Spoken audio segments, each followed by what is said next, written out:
How wonderful that some of you already got to visit a mosque. You're very fortunate here in Atlanta because you have many mosques, many opportunities to reach out to our Muslim brothers and sisters. In the whole state of Vermont, where I hail from, we have one. So you have no reason to not visit. It's right around the corner from you. There are mosques everywhere. And it's important that we visit because Islam is the most misunderstood and the most maligned religion in the world today. We are being whipped up into fear of Muslims. And when we are afraid, we're stupid, actually. We're operating out of just that reptilian part of our brain. When we're afraid, we don't have access to our higher functionings, our whole self, the power of the knowledge in our hearts, our whole being. We're resigned to a small place of living. Ali, the son-in-law of the Prophet, says, people are afraid of what they don't understand. So my hope today is to share with you a little bit about what I love about Islam in order to invite you to a place of more understanding and less fear. Islam is very practical. If you are looking for insights about how to live a good life, how to be a good person, Islam has wonderful gems to offer to you. One of the things I love most about Islam is that it invites us to be concerned about what is the most important thing in life. To get our priorities straight. What is it for you?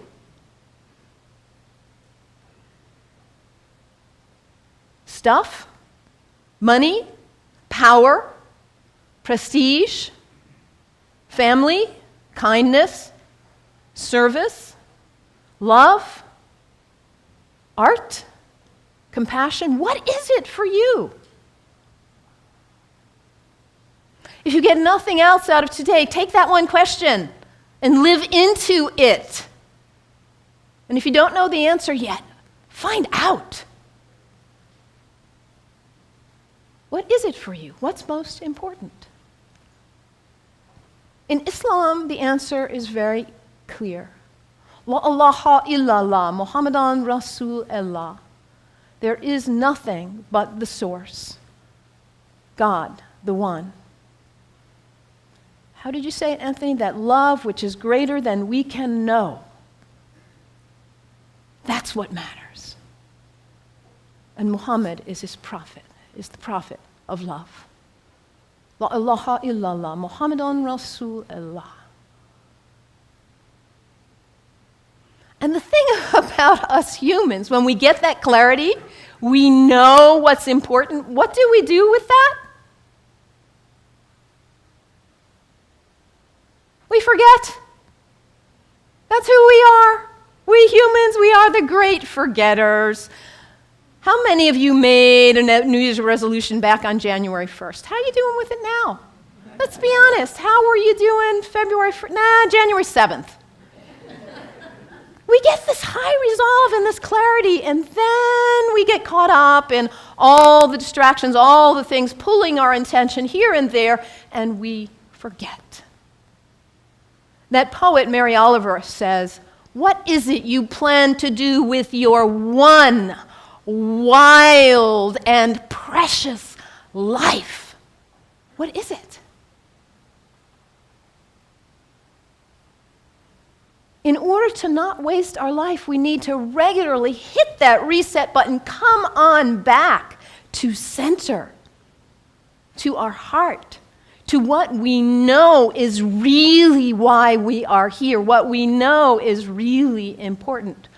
Regularly throughout the day to stop and come back and say, well, let me check in and remember what matters so I don't waste my day or my week or my month or my life.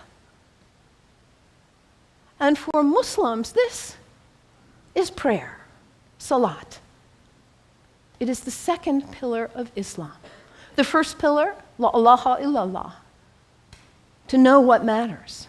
And the second pillar is to hit that reset button in order to regularly come back to center and remember what really matters. And for Muslims, this is not an activity in the head. It's an activity of the whole body. Allah Akbar, Allahu Akbar. Bismillah ar-Rahman ar-Rahim. Alhamdulillah, Rabbil Alameen. Ar-Rahman ar-Rahim. Malik Yawmiddin. Iyyaka na'budu wa iyyaka nasta'in. As-siratal mustaqim. Siratal ladhina an'amta 'alayhim. Ghayril maghdubi waladdallin. Amin. Allahu Akbar. Allahu Akbar. Allahu Akbar.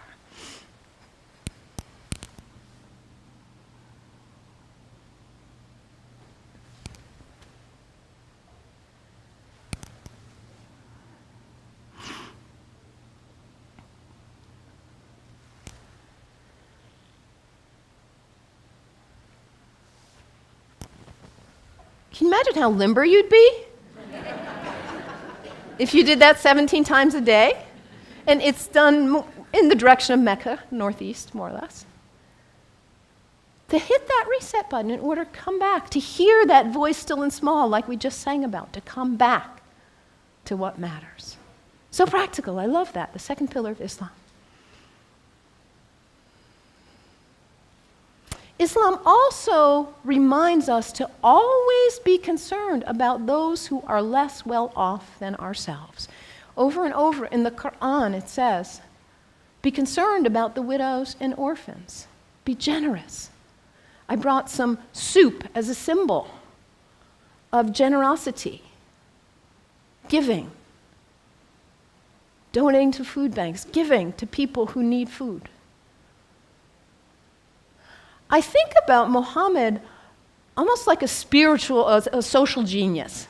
He himself was an orphan. By the time he was 6 years old, he had already lost both his parents. He knew marginality. He knew it. And what happens when there is imbalance in a society where there are some who have a lot and some who don't have enough? What happens here? Those who don't have enough are suffering, aren't they? Out of their lack of nutrition, food, healthcare, hygiene, educational opportunities, they suffer. And in their suffering, they may experience illness. Their illness doesn't stay there, does it? It spreads to the rest of the people. And in their need, they may choose to engage in criminal activity just to try to put food on the table. And that destabilizes the whole society when you have some without and some with too much. And what about the people with too much? Greed is spiritual bankruptcy. We cannot know well-being in our hearts when we are surrounded with too much while others are suffering. It creates instability. And Muhammad, peace be upon him, he was a spiritual genius, saying, let's bring it back into balance. Let's give. Let's be generous. And this is the third pillar of Islam, zakat, generosity. I love that about Islam. And I love, too, that Islam invites us to take a break from our habits. We humans, we're habitual creatures. We just are. We do something once, we do it again, we do it again. We just do. How many of you are sitting in the same seat you always sit in today?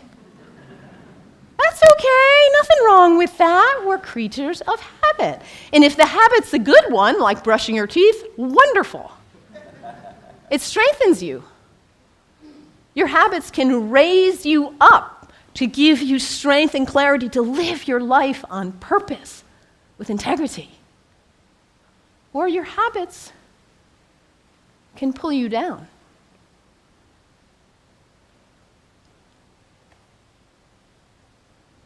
To take a break from your habits, because what happens when you try to take a break from your habit, when you try to stop reaching for whatever it is and you cannot? What is it for you? Coffee? Sugar? Alcohol? Drugs? Sex? Shopping? Your cell phone? Your tablet? Gossip? What is it for you, this behavior that you're caught in? You know it's not worthy of your best self, and yet there you are. It's addiction, isn't it? When we can't stop reaching for it, we can't stop doing it. And yet your life is so valuable, you matter. And to live your life on purpose and to cultivate the habits that raise you and strengthen you so you can be your most beautiful, best, loving, caring, giving self. So to take a break from your habits so you see who's in the driver's seat in your life. And put yourself back in the driver's seat, whatever it is for you. There are other people in this room who have also struggled with addiction in this way and who have overcome it. You can get help. You can do it. Your life matters. It's valuable. This is the next pillar of Islam, fasting. Fasting not just from food, but fasting from other activities and behaviors as well. And when we fast from food in particular, and it says over again and again in the Quran, fasting is good for you if you only knew. Because we put too much in our bodies, don't we? We stress them. We overeat and put junk. And we don't honor the beauty of ourselves. And also, when we fast, hunger is not a theory in the head, it's an experience in the body when we fast from food, that feeling. And then when you see somebody else on the street who is begging, it's not a theory. You feel empathy because you know what hunger feels like. It's harder to close your eyes and walk right on by. Muhammad, that spiritual, social genius, to create harmony and stability in society. The fourth pillar of Islam, fasting, taking a break from your habits. So practical, I love it. And I also love about Islam that it encourages us to take a break from our location, to travel with intention, to recognize the power of space, the sacredness of space, and how the greats who have walked on this earth have blessed the earth with their presence, their breath, their thoughts, their actions. I know you are on the verge of a major decision about this sacred space for you. You have made this place sacred by your presence here. And as you perhaps choose to move on, you will perhaps make a new place sacred by your use and your love. The earth is sacred. Our places are sacred. And when we travel with intention, we are changed by it. This is the fifth pillar of Islam, pilgrimage. And for Muslims, the pilgrimage is to Mecca, which none of us will probably go there. But where is pilgrimage for you? My last name is Kennedy. My family is Irish. My parents have gone to Ireland. My mother says there are no words to express what it is like to walk in that place of our ancestors, of the great Celtic saints and sages. It may not be Ireland for you or Mecca, but where is it for you? Anybody been to Walden, the place where that great book was written? It's a place of pilgrimage for many of us. Anybody been to Transylvania? A place of pilgrimage for many of us. And what happens when we go?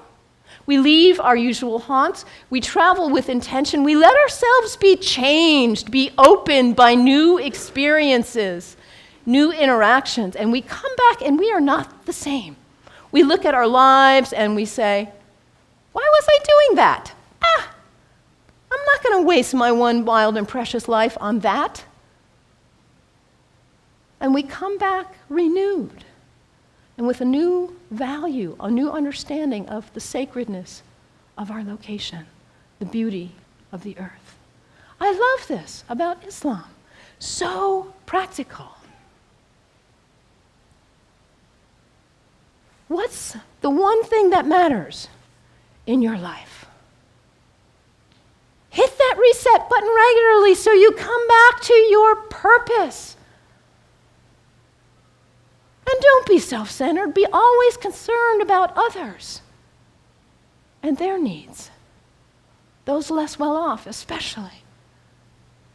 And recognize the sacredness of the temple of your body. Cultivate habits that are worthy of you, that lift you to the best of who you are. And recognize the sacredness of space and the gift of the ancestors, the sages, the saints, the prophets who have gone before us and held a beacon of example for us. Travel with intention. Let yourself be changed. The 5 pillars of Islam. What great practical advice for living your life on purpose. And yet, at the same time as all of what I've told you is true, the beauty of this great tradition, we are being whipped up into fear against Muslims and Islam. I have a dear friend, Rudy, who is a retired UU minister and a Sufi like myself. And about 7 years ago or so, he said to me, Mallon, Rudy grew up in Austria under the rise of Hitler. He said, what I see going on in the world now in the United States reminds me of my childhood in Austria. And in that time, it was the Jews who were being maligned, and now it's the Muslims.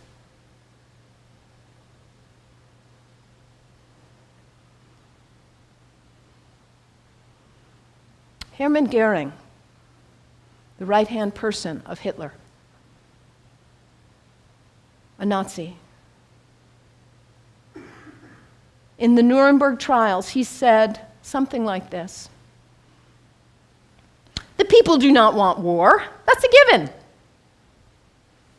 But the people can be brought to the bidding of their leaders. It works the same in all countries, whether it's a dictatorship, a democracy, socialist, doesn't matter. All you have to do is convince the people they are under attack, make them afraid, condemn the pacifists for being unpatriotic, and the people will come to the bidding of their leaders. We're in the midst of such a time. People are afraid of what they don't understand. I implore you, do not fall for this ruse.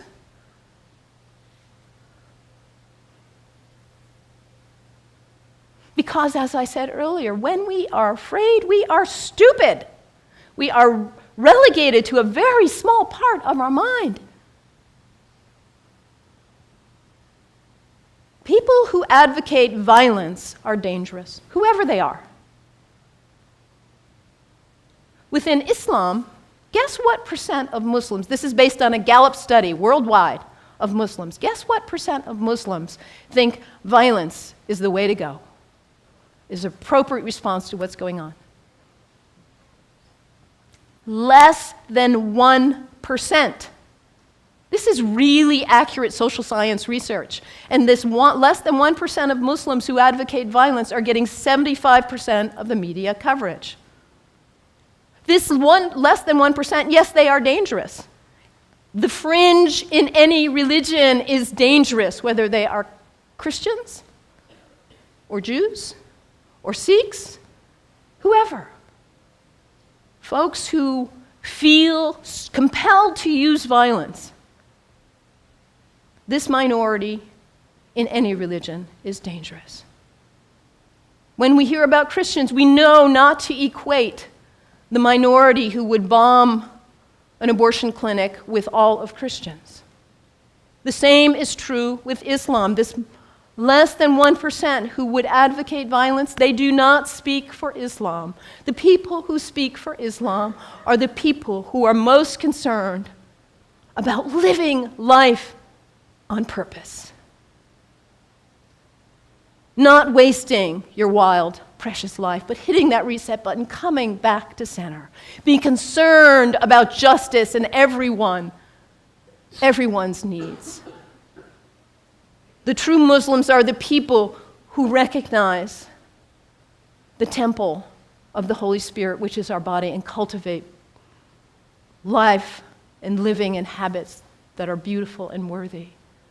The true Muslims are the people who respect the earth and the prophets from all traditions.